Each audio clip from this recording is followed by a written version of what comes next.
देखिए एक्सेल की यदि हम बात करें तो वर्ड के मेन्यू सिस्टम को, वर्ड के सारे ऑप्शन को, डिजाइनिंग को, पैरामीटर को हम बखूबी पूरा करते हुए आए।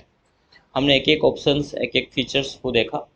लेकिन जब हम एक्सेल में चलते हैं तो अब हम बहुत कम ही इन डिजाइनिंग फॉर्मेट पे जाएंगे, यानी यहाँ पर जो डिफरेंट है उसको हम करेंगे। बाकी जैसे कट, कॉपी पेस्ट हो गया, फॉर्मेट पॉइंटर हो गया, बॉर्डर्स हो गया, कलर हो गया, तो ये वही ऑप्शंस हैं। ठीक है। और हमने इसका जिक्र आपको पहले भी किया था, जब वर्ड हमने किया था, कि जब हम वर्ड को पढ़ेंगे तो एक एक चीज़ को लेकर के चलेंगे, लेकिन एक्सेल में हम उनको समझेंगे जो एक्सेल में हमारे लिए नए हैं और ख़ासतौर पे काम के हैं। लेकिन इसका मतलब ये कतई नहीं है कि आप डिजाइनिंग फॉर्मेट पर ना जाएं। आप कोशिश करें, एक वेल डिजाइनिंग भी कई मामले ठीक कर सकता है। आप नॉर्मल डेटा टाइप करके कहीं पहुंचाएंगे और वेल डेवलप करके उसको पहुंचाएंगे, दोनों में बहुत अंतर होगा। और खासतौर पे ऑफिशियली तो होना ही चाहिए। डिजाइनिंग का मेन उद्देश्य ही, खासतौर पर कंप्यूटर प्रणाली का ही उद्देश्य ये है कि डेटा वेल हो, अच्छे से हो, ताकि सामने वालों को एक बार में बात सारी समझ में आ जाए। तो उनके ऊपर भी हमें आइडियाज़ लाना है कि हम कैसे उसको रिप्रेजेंट करें, ताकि सामने वालों को बहुत आसानी से वो बात समझ में आ जाए, हमें समझ में आ जाए। हमने बनाया, कई मामले ऐसा होता है कि हम ही उलझ जाते हैं कि हमने क्या बनाया। हम बॉस को बता रहे हैं या कई पार्टी को बता रहे हैं या किसी अन्य व्यक्ति को बता रहे हैं, बताते थे, बोल रहे हैं, अरे अरे रुको रुको एक मिनट में फिर से देख के बता रहा हूँ। तो डेटा का रिप्रेजेंटेशन ऐसा होना चाहिए जो कहीं ना कहीं, इसके लिए हम शब्द यूज़ कर सकते हैं, सरलीकरण होना चाहिए, आसान होना चाहिए। उसके लिए फंक्शनैलिटी टफ हो सकती है, डिजाइनिंग थोड़ा सा पेचीदा हो सकता है, लेकिन डेटा का व्यू फर्स्ट अच्छा होना चाहिए। चलिए, तो यहाँ पर जब आप एक्सेल को ओपन करेंगे, एक्सेल को ओपन करने के लिए बस आपको एक्सेल टाइप करना है, एक्सेल सामने आ जाएगा। विंडोज़ 10 में तो बहुत आसान कर दिए सारी चीज़ें। पुराने वर्जन में स्टार्ट पे जाते थे, ऑल प्रोग्राम पे जाते थे, ऑल प्रोग्राम के अंदर माइक्रोसॉफ्ट ऑफिस को सिलेक्ट करते थे, माइक्रोसॉफ्ट ऑफिस के अंतर्गत फिर एक्सेल को जाते थे। इतनी लंबी प्रोसेस से गुजरा करते थे, बड़ा अच्छा रोचक था। स्टार्ट पर जा करके ऐसा लिख, हम पाथ भी लिखते थे जब हम पढ़ा करते सीखते थे, तो हमारे टीचर हमें उसका पाथ भी लिखता है कि अरे इसका पाथ नोट कर लो, ऐसे आएगा ये। तो उस समय से स्थिति से गुजर के आ गए, बड़ा आसान कर दिया कि बस एक्सेल लिखिए, एक्सेल आपके सामने होगा। यानी वो भी बेसब्री से इंतजार कर रहा है कहीं ना कहीं आपका कि भैया आप आए और हमारा यूज़ करें। यदि हम पुराने एक्सेल की और वर्तमान समय की एक्सेल की बात करें तो माइक्रोसॉफ्ट ने बखूबी इस पर बहुत काम किया है। वीबी डॉट नेट का नाम आप लोगों ने सुना होगा, या एक लैंग्वेज है ये। वीबी डॉट नेट ना करके हम डॉट नेट प्लेटफॉर्म कहते हैं, लेकिन खासतौर पे इसमें वीबी के कोड वर्तमान समय में यूज़ किए जाते हैं। ये वो वीबी डॉट नेट है जो एक समय में बेसिक आया करती थी, बाद में बेसिक यानी beginner all purpose symbolic interaction, इस इंटरेक्शन कोड इसका बाद में रूपांतरण हुआ और माइक्रोसॉफ्ट ने इसको विजुअल इन्वायरमेंट में रिप्रेजेंट किया, तो विजुअल बेसिक कहलाया।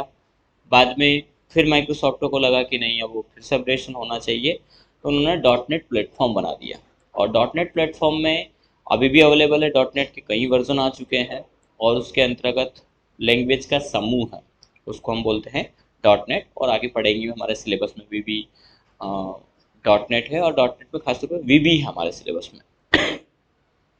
अब वीबी का कंसेप्ट है, किसी भी प्रोग्रामिंग का जो लैंग्वेज है उसका कोई क्राइटेरिया नहीं होता है, वो डिज़ाइन डेवलपर के ऊपर डिपेंड करता है। उन्होंने तो बना के दे दिया, एक अथाह दे दिया कि अब आपका यूज़ देखिए, आपका क्राइटेरिया क्या है, आपका यूजेस कहाँ तक जाता है। और ये सारे एप्लीकेशन, चाहे फिर वर्ड हो, एक्सेल हो, पावरपॉइंट, ये सब ग्लोबली हैं। ये किसी एक व्यक्ति को ध्यान में रख करके नहीं बनाया गया, एक संस्था को ध्यान में रखने नहीं बनाया गया, किसी एक कंपनी कॉरपोरेशन को ध्यान में रख के नहीं बनाया गया। ये देखा गया कि यूजर को क्या जरूरत लगेगी, उन चीज़ों को ध्यान में रख के बनाया गया। अब डिपेंड हमारे ऊपर करता है कि हमें कहाँ तक चाहिए, हमारा क्या क्राइटेरिया है। और इसीलिए इन सॉफ्टवेयर्स का कोई लिमिटेशन नहीं होता, कोई क्राइटेरिया नहीं होता कि इतने के बाद बस हो जाएगा, जितना हम करें। जैसे मैक्रो का है तो कई यूटिलाइजेशन हो सकता है, डिजाइनिंग का तो कई पैरामीटर हो सकता है। इसी प्रकार एक्सेल के भी हम ये कह दें कि हम एक्सेल बहुत एडवांस पढ़ाते हैं, हमसे आगे कोई नहीं है, तो ये कोई नहीं कह सकता। सब फंक्शनैलिटी है, जिसको जहाँ जैसा ज़रूरत लगे वैसा आसान कर लीजिए, उस तरीके से आसान कर लें। कई चीज़ें हैं जो बहुत आसान है लेकिन नहीं कर पाते, हमारा कहीं ना कहीं उसमें कवर नहीं गया, हम कर नहीं पाए, या हमें करने का तरीका बैच नहीं बैठा। तो एक्सेल अपने आप में सीखना, ऐसे देखा जाए तो कहा जाता है कि तकरीबन तकरीबन एक्सेल का कोर्स हो सकता है, Excel 1 year course only Excel. इतना क्यों? क्योंकि वीबी माइक्रोसॉफ्ट ने क्या किया कि जो वीबी डॉट नेट आर्किटेक्चर है उसके पूरे कोड का कॉम्बिनेशन एक्सेल के साथ में जोड़ दिया। एक समय एक्सेल ओनली एक्सेल आ रहा था, माइक्रोसॉफ्ट द्वारा डिजाइन डेवलप किया गया था, लेकिन अब वर्तमान समय में उन्होंने कोडिंग को उसको जोड़ दिया कि ऐसे यूजर जो प्रोग्रामिंग बेस पर काम करते हैं, प्रोग्रामर वेल प्रोग्रामर्स हैं, वो तो वीबी का यूज करेंगे या एएसपी का यूज करेंगे। यानी कहने का ऐसा है कि डॉट नेट प्लेटफॉर्म का यूज करेंगे और उनको वेब एप्लीकेशन बनाना हो या पीसी एप्लीकेशन बनाना हो बखूबी वो तो बना लेंगे। लेकिन एक सामान्य यूजर, एक स्टैंडर्ड यूजर, जैसे इंस्टीट्यूट मैनेजमेंट करने वाले, स्कूल मैनेजमेंट, होटल मैनेजमेंट, या जिनका लिमिटेड वर्क हो, जैसे आपने देखा होगा कि एमपी ऑनलाइन, तो एमपी ऑनलाइन का करोड़ों का टर्नओवर होता है, उनकी कई सर्विसेज है, 300 से ज़्यादा सर्विसेज उनकी हैं।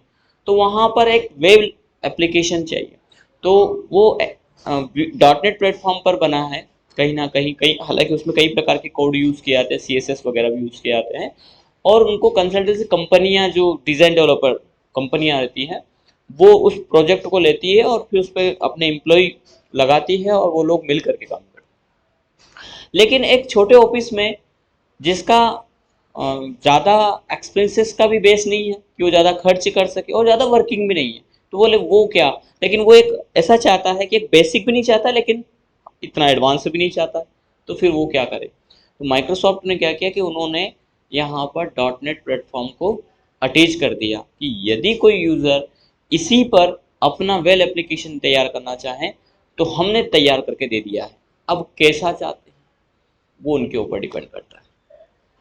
एक समय था लैंग्वेज के जो बेसिस थे वो बहुत नॉर्मल हुआ करते थे, लो लेवल लैंग्वेज चला करती थी, लो लेवल लैंग्वेज का हाई लेवल लैंग्वेज है, उसके अंतर्गत कंपाइलर इंटरप्रेटर दे दिए गए, जिसमें एक प्लेटफॉर्म दे दिया गया कि अब आपको सब कुछ बनाना है। यानी ये प्रणाली इस प्रकार थी कि एक खेत दे दिया गया, आपको भूख लगी, खाना खाना है, तो एक खेत दे दिया गया और कह दिया गया कि इसमें अनाज बोलो, उगा लो, काट लो, बना लो, खा लो।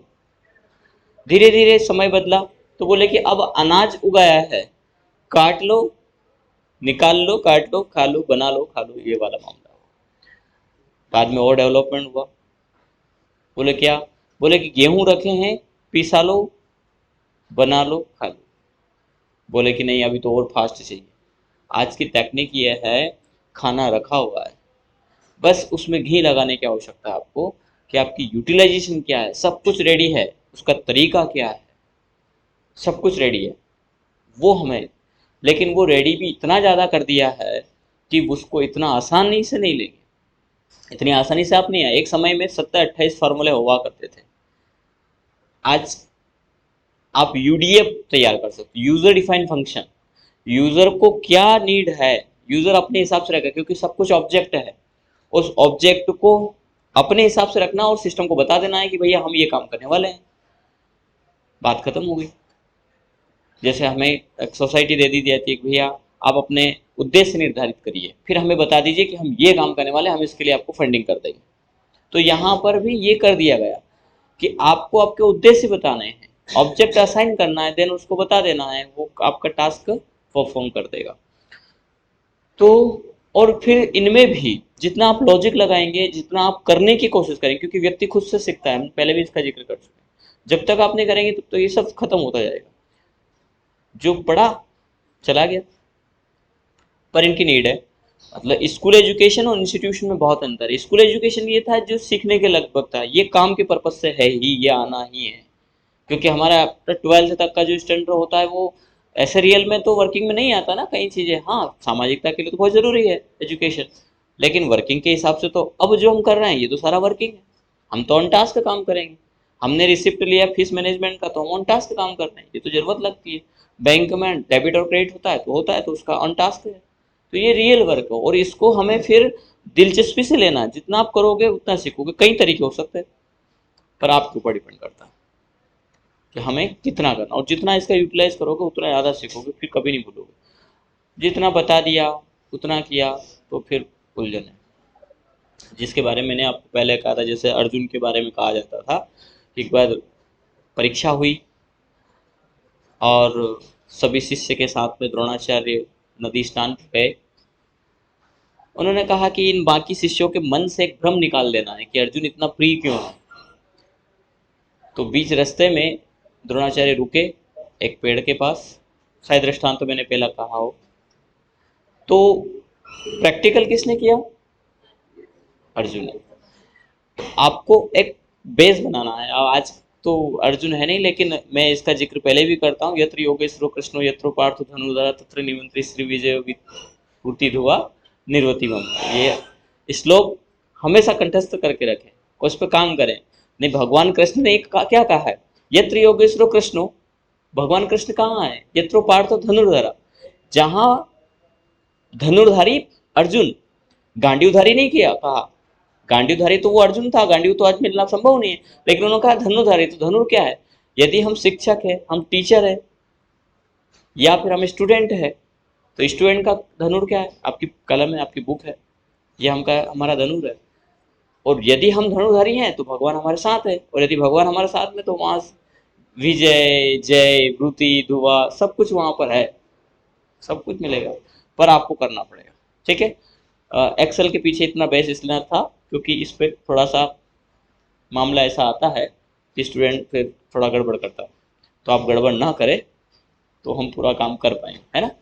प्रोजेक्ट बेस चलने वाला है, और इस प्रोजेक्ट बेस में हम छोटी चीज से लेकर के तो बड़ी बड़ी उलझने जो हैं उनके तरीके आपको बता देंगे। फिर वो काम का मैंने पहले ही बोल दिया कि कोई क्राइटेरिया नहीं है, आपको बैठना होगा, समझना होगा, देखना होगा, फिर करना होगा। कई मामले हमारे पास आते हैं, जैसे अभी एक फाइल तो दिया है वो छोटी है, लेकिन एक बैंक का था और तकरीबन उसमें 2000 ऐसे रिकॉर्ड थे जिनको उनको कोई करना था डेटा, मेरे पास वो फाइल मिस हो गया। तो मैंने उसको पहले 10 मिनट तक उसका थोड़ा सा एनालिसिस किया कि क्या क्या क्या, फिर उसको मुझे फंक्शन आया कि इसको ऐसा करके बनाएंगे, निकाला 2000 का आ गया। जिनका था वो डेटा वो कहे अरे वाह सर, मेरा तो महीनों का काम कर दिया आपने। मतलब उनके लिए बहुत पेचीदा था, पूरा कैलकुलेशन था, 3 प्रकार का कैलकुलेशन था, उसको 10 से 15 मिनट में सॉर्ट आउट कर दिया। तो हमें समस्याओं को समझना और उसका तरीका आएगा तो हम बखूबी कर पाएंगे। चलिए, तो आज का एक्सेल बहुत एडवांस है पुराने एक्सेल की अपेक्षा। पहले के एक्सेल की बात करें हम 2003, उसके अंतर्गत यदि हम कॉलम की बात करें, एक्सेल हमने ओपन किया है और ये पूरा रो और कॉलम में बटा हुआ है। तो जो खड़े हैं ये आपके कॉलम कहलाएंगे और आड़े हैं ये रो कहलाते हैं।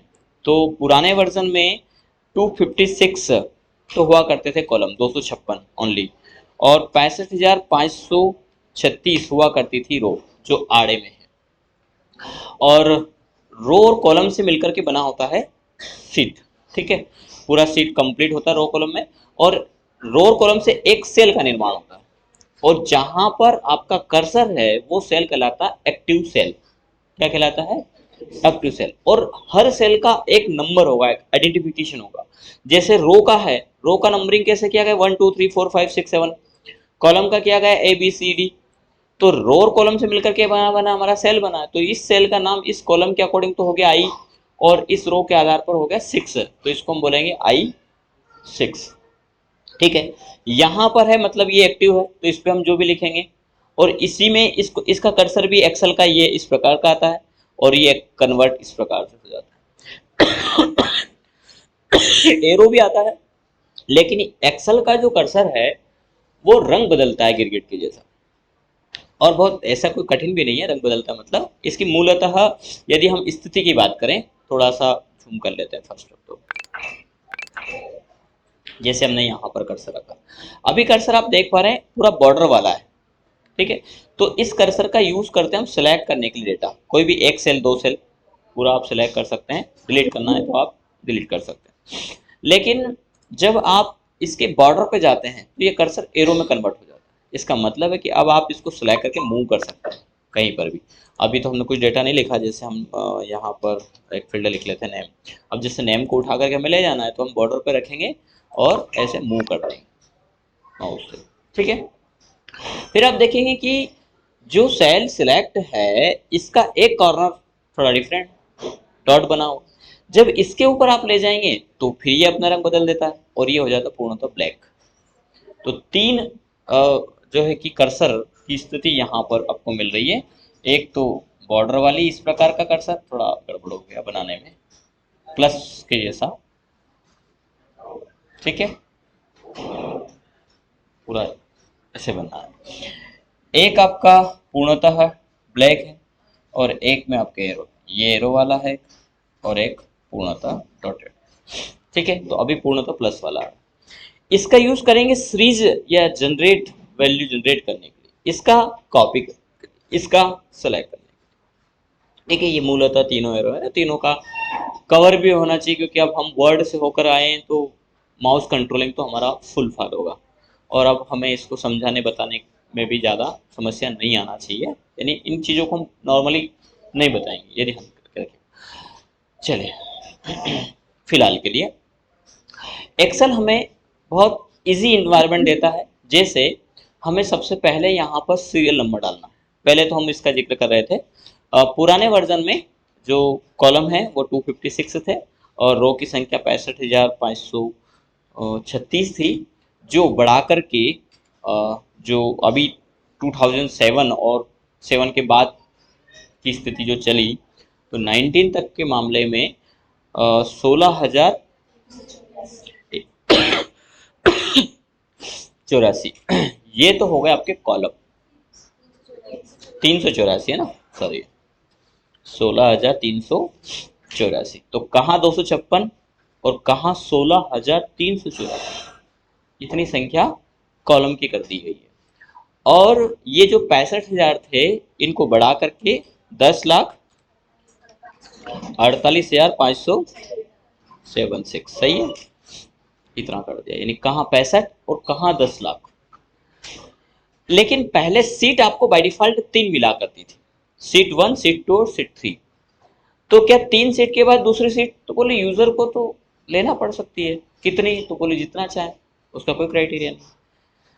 तो माइक्रोसॉफ्ट ने यहाँ पे एक संशोधन किया कि हम दे दें 3 सीट तब भी यूजर का काम नहीं हो रहा है, हमने दे 3 सीट जब भी वो पूरा जरूरी नहीं को तीनों सीटों का यूज करे, 3 सीट मिल रही है उसको, किसके अंदर, एक बुक के अंदर। इस पूरे को बोलेंगे वर्क बुक। डॉक्यूमेंट जब हम वर्ड ओपन करते हैं तो उसको डॉक्यूमेंट फाइल बोलते हैं, लेकिन जब आप एक्सेल ओपन करेंगे तो उसको बोलेंगे वर्क बुक, ठीक है, या ओनली बुक भी कहते हैं तो चलेगा। और वर्क बुक के अंतर्गत बाय डिफॉल्ट वर्कशीट होती है। पुराने वर्जन में क्वेश्चन सीपीसीटी में पूछा जा सकता है कि 2003 में कितना होता था, 2007 में भी शायद 3 बाय डिफॉल्ट मिलती थी, तो उसमें 3 बाय डिफॉल्ट सीट मिलती थी। लेकिन अब नए वर्जन में आपको एक ही मिलती है।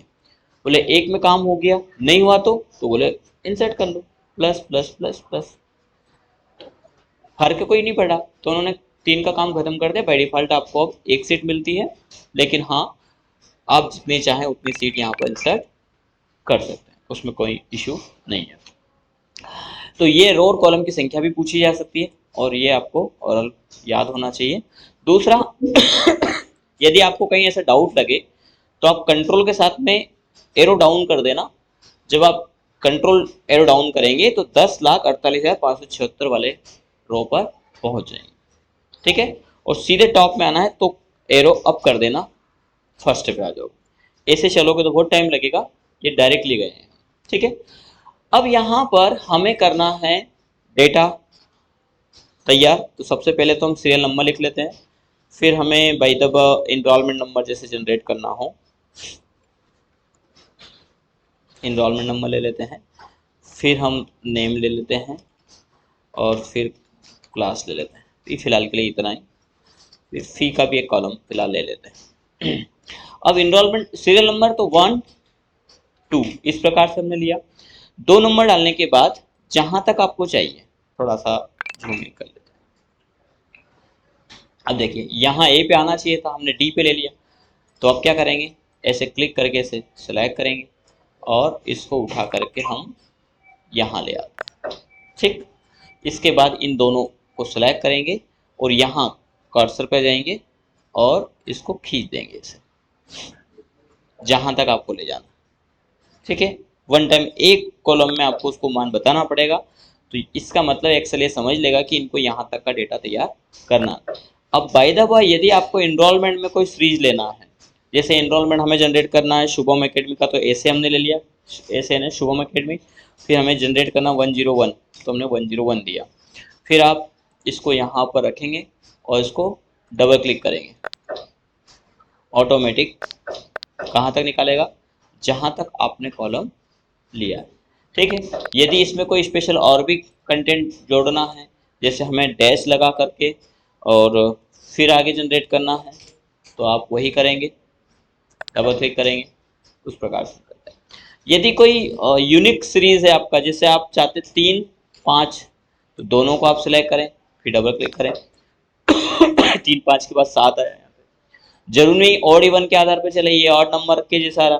3 के बाद आपको 6 भी नहीं चाहिए, आपको 7 चाहिए, कितने का अंतर आ रहा है, 4 का, तो आगे ये 4 का अंतर, यानी 7, 4, 11, जो भी आप कैलकुलेशन देंगे वो यहाँ पर आ जाएगा 5, और 5 के बाद सीधे आप 20, यानी कितना का अंतर है, 15 का। तो 2 के बीच में क्या अंतर है वो समझ जाएगा एक्सेल, और उसके आधार पर आपका आगे का नंबर जनरेट कर देगा। क्लियर है मामला। चल, तो ये यहाँ तक हमने कर दिया। अब फिलहाल के लिए तो हम इसको हटा दें, इसका तो हमें ज़रूरत नहीं है। नेम हो गया, क्लास हो गया, और फीस का मामला है जैसे, तो हमने इनका फीस जमा किया 6500, और ये फीस हम दे देते हैं एडमिशन। ठीक है, फिर हमने जैसा एक कॉलम और बना लेते हैं, एग्जाम फर्स्ट और एग्जाम सेकेंड। अब एक सामान्य से तरीके से सब कुछ ही समझ रहे हैं। ये 3 फील्ड है। अब तीनों का नाम की यदि हम बात करें तो इसका नाम क्या होगा, इस सेल का, ई तो कॉलम है और 2 जो है कि रो है, तो E2 इसका नाम। तो हमें तीनों का टोटल करना है, E2, F2 एंड G2। कहाँ करना है, H2 में। तो यहाँ पर हम लगा सकते हैं फॉर्मूला सम का, इक्वल सम, कहाँ से कहाँ तक, तो यहाँ क्लिक करें और ऐसे माउस से भी आप सिलेक्ट कर सकते हैं, तो रेंज ऐसे सिलेक्टेड आएगी, रेंज बताएगा, कोष्टक बंद करिए, देन एंटर करिए, तो ये 6500 यहाँ पर आ गया। यदि स्टूडेंट का फी यहाँ पर डिपॉजिट होता है 2000, ऑटोमेटिक जुड़ जाएगा। अब ये एक का निकला, बाकी के लिए आपको फार्मूला लगाने की आवश्यकता नहीं है। आपने यहाँ जो फार्मूला लगाया बस उसी को आप डबल क्लिक कर दीजिए, सभी का निकाल देगा। अब सभी का फीस जमा है क्या, नहीं, आप जिसकी फीस जमा करें, जैसे यहाँ पर स्टूडेंट ने जमा किया 4500 रुपये, ये 4500 हो गया। इसके बाद हमें बाय द वन की टोटल लगाना है, तो यहाँ पर ऐसे में भी फॉर्मूला लगा सकते हैं और ऐसे में, कहीं से भी कोई भी सेल उठा लीजिए, सब अपने आप। एक्सेल यदि खुला है तो आपको कैलकुलेटर की आवश्यकता नहीं, कोई भी कैलकुलेशन करना है, इक्वल 45 + 5, कोई भी बड़ा कैलकुलेशन करना, ब्रॉडमास के नियम के अनुसार करना, कर सकते हैं। अभी फिलहाल हम यहाँ पर लगाएंगे इक्वल सम का फॉर्मूला, शिफ्ट के साथ कोष्टक लगेगा, कहाँ से कहाँ तक वो एड्रेस देंगे। H2 टाइप भी कर सकते हैं, जरूर नहीं कि आप सेलेक्ट ही करें, असक्षम है आप कि अरे सिलेक्ट करना, तो आप टाइप करिए H2, शिफ्ट के साथ में टर्मिनेटर लगाइए, H25 देन कोष्टक, एंटर, ये आ गया 13000। अब यदि यहाँ पर किसी की भी स्टूडेंट की फीस जमा होगी, जैसे किसी ने किया 5000, तो 13 और 5, ठीक। तो इतना आज बेसिक सा एक डेटा शीट बनाना है, कल हम इसमें आगे फंक्शनलिटी की ओर बढ़ेंगे।